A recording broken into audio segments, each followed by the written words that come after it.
part of your life? Not really. I do appreciate the beauty of a good machine though, and that's only a recent phenomenon in my life. But I love a bit of chrome, particularly. I like other metals as well, but mainly chrome. I have a mini convertible, and the first time I bought it, actually about a week into it, I was kind of doing the cosy thing. It was the first black one in Northern Ireland. I remember driving around thinking I was so cool, went to put the roof down and got kind of stuck halfway through it in front of everybody in the city centre, so I decided I'll never show off again in a car. Seachtain seo tá MPH sa Spáin, áite be crack agus sport agin leis Mini Cooper ur. Tá dul an cinne mór deanta ag an Mini ó bhfuil se na straidine den chéadúr a 95 an lí, rud a dhéanana é níos siúine na mise, agus ní láidir bí ág mise. So uine in sa Spáin, adios. Tá géirí cáir ceannach darna live, tá rinch réan agad higlet hat go dtí an garaiste, bitir mar go dhéanamh le úinear a garaiste an seo. Higlet an car a ceannach go príomhaide a más leor mar seo, réimsín de farsin carnaí ar fáil an seo.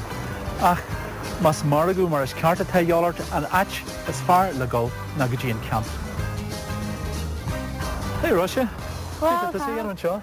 Tá mar géirí cáir ceannach tú hí. Agus cibéir agad bóile a chau. Hart fe trí réile mar sinna tágam an seo.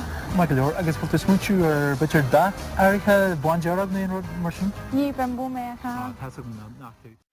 Mar sin ná Johnny Jarnamut so le Jane Chip higgin cheant an lá a chahu a garc ar na carnaí tar fáil mas féidir. Ballach fada tága ag an Lexus ó chéad rugú é a nígad deag mlíche.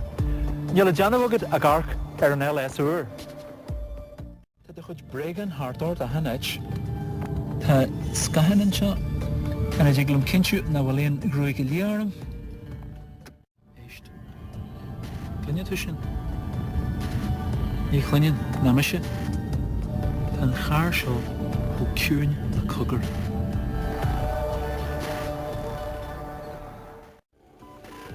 Dre bhhain den LS a churnaí céim hantasaí ar charnaí eile na go barcalann si é hen. Tug an Lexus Intelligent Park Assist ar seo.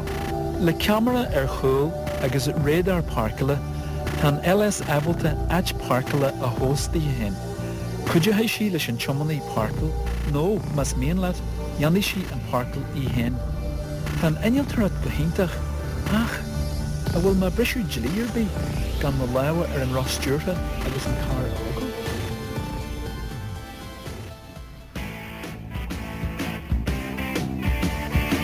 Is Jennifer E. an Volkswagen Crafter leis an Mercedes Sprinter a bhí mar bhain éireannach na bliana agus ghlachan se ait an LT.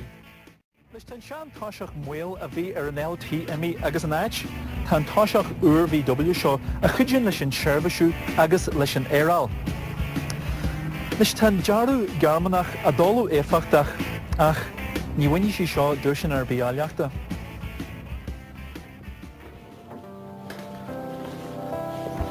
Nuair tá fear take chun cinneann san taal, bíonn comharthaí le feiceáil, bíonn chat jazz aige, bíonn car jazz aige. Car mar seo bitir?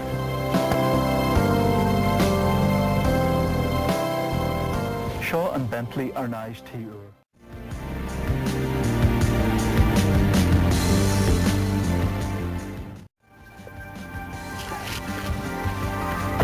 Bhí sin galanta ach tá tartar man is. Sílan go mé deothagam ar ma yacht.